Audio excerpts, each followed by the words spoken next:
नमस्कार, जय आदिम। सर्वप्रथम शिवाजी महाराज, शाहू महाराज, महात्मा गांधी, महात्मा फुले, सावित्रीबाई फुले, बिरसा मुंडा, डॉक्टर बाबासाहेब आंबेडकर, राबा कुंभारे या सर्व क्रांतिकारकांना आणि मानवाच्या विकासाकरता ज्यांनी कार्य केले, आपल्या प्राणाची आहुती दिली, अशा सर्व क्रांतिकारकांना माझा नमस्कार। आज हलबा समाजाची परिस्थिती फार कठीण आहे। बौद्ध समाजाला आणि हलबा समाजाला आरक्षण सोबतच मिळाले। बौद्ध समाज संघटित झाला, आपण संघटित झालो नाही, या मागचे कारण शोधण्याचा प्रयत्न मी करीत आहे। बौद्ध समाजाने स्वातंत्र्य अगोदर अन्याय सहन केला, आपण अन्याय सहन केला नाही। आपणाला आरक्षणे फुकटात मिळाले। आरक्षणाकरता डॉक्टर बाबासाहेब आंबेडकरांनी रात्रंदिवस संघर्ष केला, अभ्यास केला आणि त्याचे महत्त्व बौद्ध समाजाला कळले। आज हलबा समाजाची परिस्थिती फार कठीण आहे। भारताला स्वातंत्र्य मिळून 67 वर्षे झाली आणि या 67 वर्षापैकी कमीत कमी 50 वर्षे हलबा समाजाने आरक्षणाचा लाभ घेतला। हलबा समाज बांधव मोठमोठ्या पदावर हलबा समाजाला मिळालेल्या आरक्षणाच्या भरोशावर, सर्टिफिकेटच्या भरोशावर नोकरीवर लागला। आयुष्यभर लाखो रुपये कमावले, करोडो रुपये कमावले, मुलाबाळांना शिक्षण दिले, घर, बंगला, गाडी, सर्व चैनीच्या वस्तूंचा उपभोग घेतला। हे सर्व ठीक आहे। मुला मुलींचे लग्न केले, हे पण ठीक आहे। परंतु हलबा बांधव मुला मुलींच्या लग्नात श्रीमंतीचे दर्शन घडवित आहे। कोणी 2 लाख खर्च करतो, त्याचे पाहून दुसरा 5 लाख खर्च करतो, तिसरा 10 लाख खर्च करतो। अशा प्रकारची एक स्पर्धा हलबा समाजात चालू आहे। श्रीमंताचे अनुकरण गरीब हलबा बांधव करीत आहे आणि म्हणून या लग्नातील खर्चामुळे हलबा समाज गरीब होत आहे। त्याचा फायदा इतर समाजाचे लोक घेत आहे। हलबा समाजाजवळ पैसा आहे तोपर्यंत हलबा बांधव पैसा खर्च करेल। ज्या दिवशी पैसा संपेल त्यानंतर काय? हलबा समाजाजवळ बुद्धिमत्ता आहे, पैसा आहे, पण त्या पैशाचा उपयोग, बुद्धिमत्तेचा उपयोग कसा करून घ्यायचा हे हलबा समाजाला अजून कळले नाही। हलबा समाज शिक्षित असून अज्ञानासारखा वागत आहे। आज हलबा समाजाची अवस्था ना घर का आणि ना घाट का अशी आहे। इतर समाजापेक्षा फार खालच्या दर्जाची आहे। हलबा समाज इतर समाजाकडे बघत नाही। काही अभ्यासू लोक बघत असले तरी हलबा समाजाला कशा प्रकारे या कठीण परिस्थितीतून बाहेर काढायचे याचा प्रयत्न करीत आहे, परंतु प्रयत्न फार कमी पडत आहे। हलबा समाजाची परिस्थिती हाताबाहेर गेलेली आहे।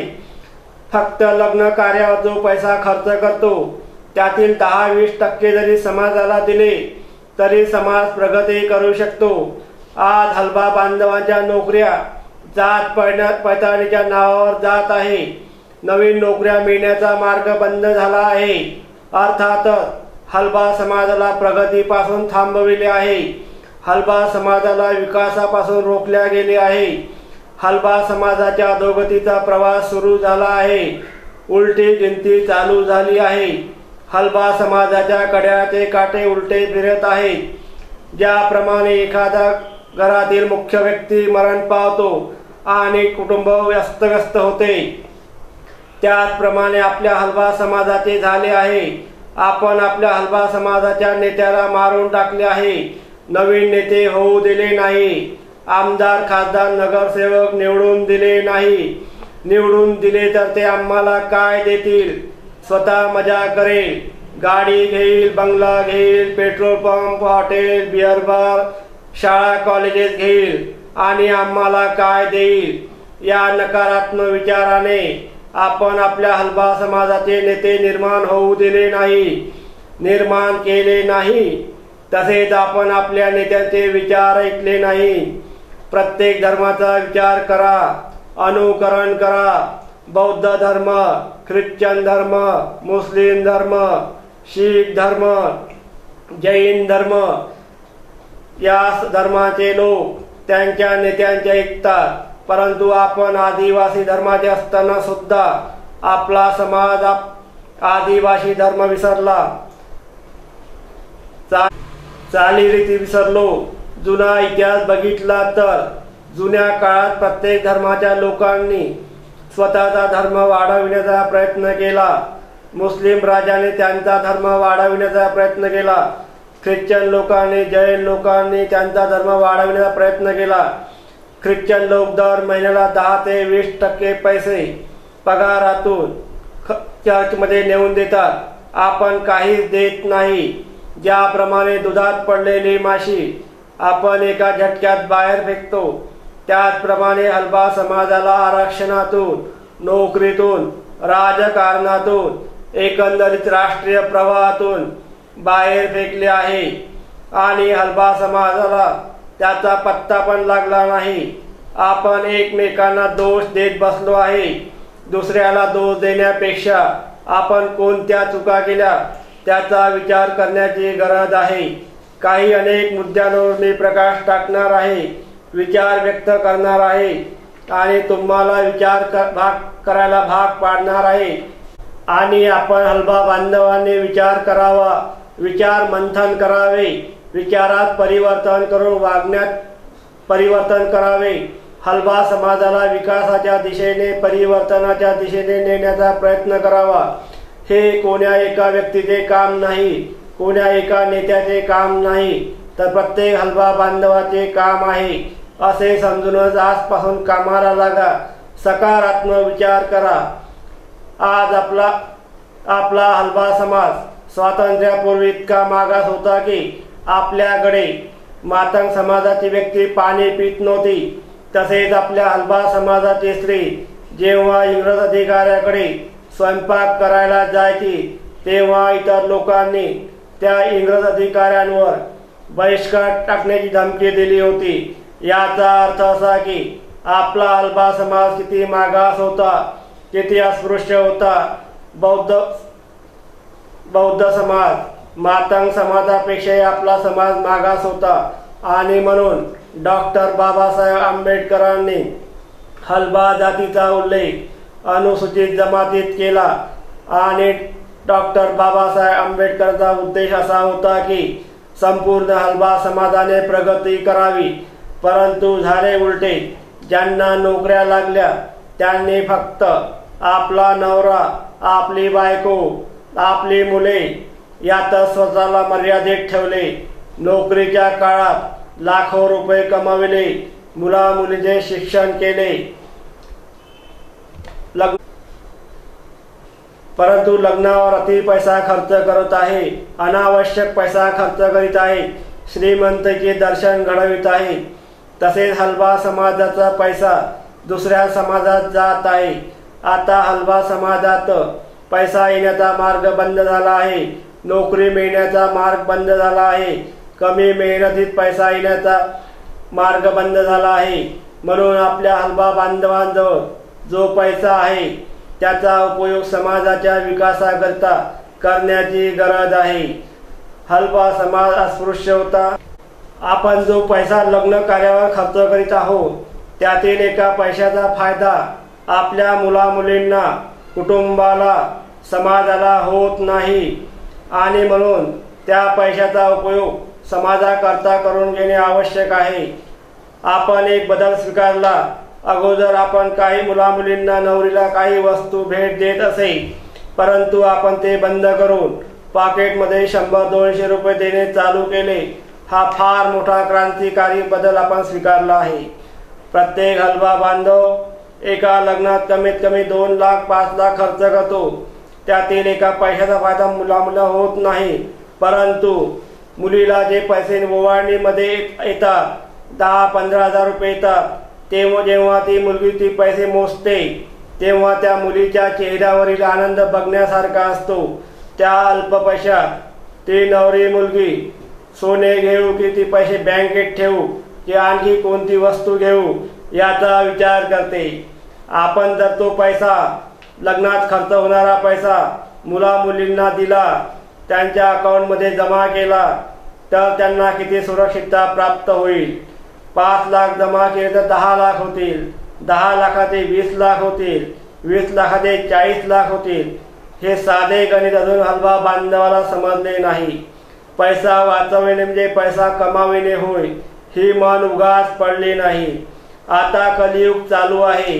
या कलियुगात माणसाला जर अन्न मिळाले नाही तर माणूस माणसाला खायला मागे पुढे पाहत नाही, असे कलियुग बद्दल ऐकले आहे। अर्थात जी हलवांची नोकरी आहे, जो हलवा बांधवांच्या मुला मुलींच्या तोंडचा घास आहे, हलवा बांधवांच्या नोकऱ्या आहे, त्या हिसकावून घ्यायला इतर समाज मागे पुढे पाहत नाही। गेल्या 20-25 वर्षापासून महाराष्ट्र शासनाने हलवा समाजाला बोगस ठरवून बदनाम करून अनेक GR काढून हलवा समाजाच्या भावी पिढीला मुला मुलींना अडचणीत आणले आहे। ज्याप्रमाणे वाघाला एखाद्या कमजोर प्राण्यांची शिकार करायची असते, त्यावेळी ज्याप्रमाणे वाघ जंगलामध्ये असलेल्या हरणांच्या मागे, शेळीच्या मागे धावतो आणि त्याला सळो की पळो कडून सोडतो, त्याला थकवून टाकतो, त्याचप्रमाणे हलवा समाजाला अनेक GR काढून नामोहरण केले आहे। हलवा बांधवांनी नोकरीच्या रूपात जो पैसा मिळाला त्यातील काही पैसा गरीब हलवा बांधवांच्या विकासाकरता, प्रगतीकरता किंवा स्वतःच्या गरीब भावाकरता, बहिणीकरता, शेजाऱ्यांकरता खर्च करायला पाहिजे होता, परंतु ते आपण केले नाही। जो पैसा नोकरीच्या रूपात मिळाला तो आपण स्वतःच्या मालकीचा समजलो, स्वतःच्या बापाचा समजलो। परंतु एक गोष्ट लक्षात घ्या, जी नोकरी तुम्हाला लागली आहे ती हलवा समाजाच्या नावावर लागली आहे, हलवा समाजाच्या सर्टिफिकेटवर लागलेली आहे।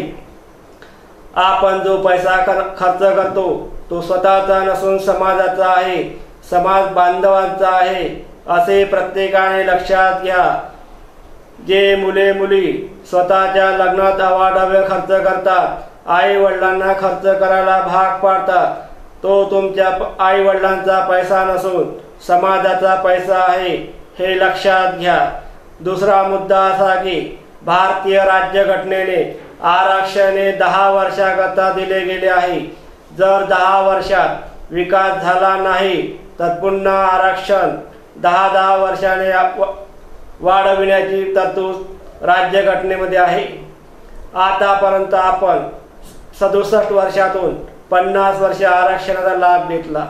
या 50 वर्षात आपण आपल्यापेक्षा मागास हलवा बांधवांच्या विकासाकरता मदत करायला पाहिजे होती, आपण ते केले नाही।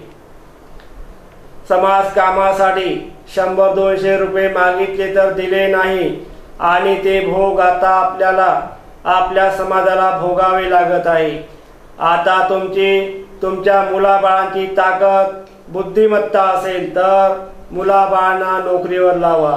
तरुण मुला मुलींनी हे लक्षात घ्या की जो पैसा लग्नात खर्च करीत आहे तो समाजाचा आहे, तो स्वतःचा नाही, हे लक्षात घ्या। MA अर्थशास्त्राचा अभ्यास केल्यास एका प्रकरणामध्ये सांगितले आहे की शेती घर ही मालमत्ता आपली नाही, ती सरकारी मालमत्ता आहे। ती वापरण्याचा, विकण्याचा, खरेदी करण्याचा फक्त अधिकार भारतातील जनतेला दिली आहे। जर एखाद्या ठिकाणी तुमची शेती असेल, घर असेल तर त्या जागेवर सरकारला एखादा मोठा प्रोजेक्ट उभारायचा असेल तर ती जागा सरकार तुम्हाला मोबदला देऊन खरेदी करते। त्या ठिकाणी आपल्या लोकांचे काही चालत नाही, कारण आज हलवा समाजाजवळ पैसा आहे। आई वडील एक महिन्याला 1 लाख रुपये पगार कमवत असेल आणि जर मुलगा महिन्याला 10,000 पगार कमवत असेल तर तो मुलगा 10,000 गाडी कशी मेंटेन करेल, घर कसे चालवेल, मुलाबाळांचे शिक्षण कसे करेल, मुलाबाळांना उच्च शिक्षण कसे देईल, याचा विचार आतापासूनच करण्याची गरज आहे। नाही तर आपण बांधलेले घर, बांधलेला बंगला, घेतलेली गाडी विकून खाईल याचा पण गंभीर्याने विचार करण्याची गरज आहे। आज हलवा बांधवांच्या मुलांना स्कॉलरशिप मिळत नाही, हॉस्टेलला नंबर लागत नाही, MBBSला नंबर लागत नाही, इंजिनिअरिंगला नंबर लागत नाही आणि मुलींना ओपनमध्ये शिक्षण घ्यावे लागत आहे। MBBSला 20 ते 25 लाख खर्च येतो, BE करायचे असेल तर 5 ते 6 लाख रुपये खर्च येतो। गरीब हलवा बांधवांजवळ पैसा नाही। एका बाजूला श्रीमंत गरीब हलवा बांधव मुलीच्या लग्नात लाखो रुपये खर्च करीत आहेत की जो पैसा हलवा समाजाच्या नावावर नोकरी प्राप्त करून कमविला आहे, जो पैसा भारत सरकारने, महाराष्ट्र सरकारने हलवा समाजातील मागास लोकांच्या विकासाकरिता दिला। म्हणून हलवा